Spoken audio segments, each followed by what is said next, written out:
এই যে দরজাটা খোলেন। সালাউদ্দিন সাহেব আছেন বাড়িতে?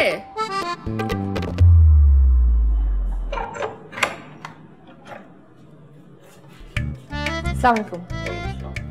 আমি নাসরিন। এই এলাকার লোকজন আমাকে সুদ্রিন বলে। সুদের ব্যবসা করি তো।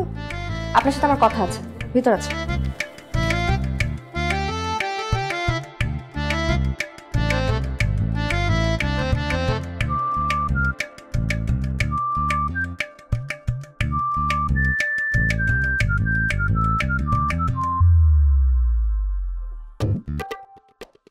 শোনেন সুদ্রিন আপা, নাসরিন আপা, আপনার কাছ থেকে আমার আব্বা যে সুদের টাকা নিছে এটা আসলে নিজের জন্য নেয় নাই, নিচে আমার খালুর জন্য। মানে খালু বিপদে পড়ছিল তো খালুকে হেল্প করার জন্য টাকাটা নিছে। এখন খালু সেই টাকা দিতে গড়িমসি করতেছে, কেমন লাগে বলেন? কারণ আপনার খালুর বিপদটা এখনো কাটে নাই। আপনি কিভাবে জানলেন? জানতে হয়, সুদের ব্যবসা করি তো। আমি সুদের ব্যবসায় কাকে কত টাকা দিচ্ছি, সেই টাকাটা সে কোন কাজে লাগাচ্ছে, তারপর সে টাকাটা ফেরত দিতে পারবে কিনা, সব খবরই আমার জানতে হয়। ও, তো সব যেহেতু জানেন,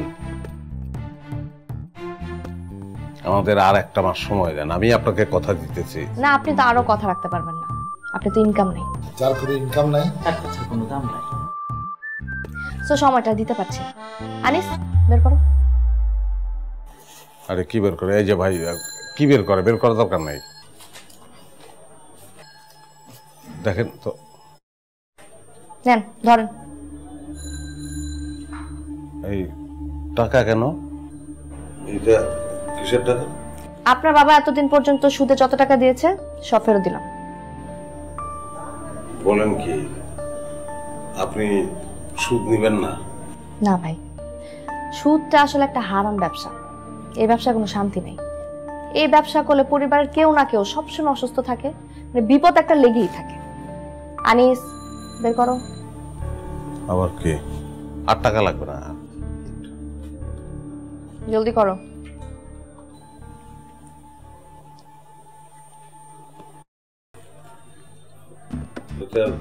মানে কি ভাই, আপনি আমাকে মাফ করবেন, আই এম সরি। কি বলেন আপনি? মাপ চাইতেছেন আমার কাছে? জি ভাই। কারণ ভাই দেখেন, টাকা পয়সা আসলে হাতের ময়লা। আজ আছে কাল নাই। আবার দেখেন, টাকা পয়সা কিন্তু ভাই সবার ভাগ্যে থাকে না। আবার ভাগ্যে থাকলে যে সে সম্মানিত লোক হবে তারও কিন্তু নিশ্চয়তা নেই। এই যে দেখেন, আমার অনেক টাকা পয়সা আছে, আপনার খালো টাকা পয়সা নাই, কিন্তু আমি শুনেছি সে খুব ভালো ব্যানার লেখক। তার মানে দেখেন, তার হাতের লেখা কিন্তু খুবই চমৎকার হওয়ার কথা। আর এদিকে আমার হাতের লেখা কাকের ঠ্যাং পকেট ঠ্যাং।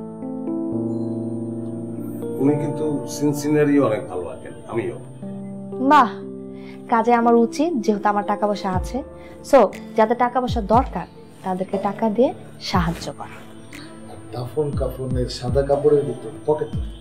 টাকা পয়সা কব্বরে নিতে পারবো না। সেটাই। শোনেন ভাই, আপনার বাবাকে বলে দিন আমাকে আর সুদের টাকা দেওয়ার কোনো দরকার নেই। তবে হ্যাঁ, আসল টাকাটা যেন আমাকে ফেরত দেয়। তবে কোনো চাপ নাই, আস্তে ধীরে যখন পারবে তখন দিলে হবে।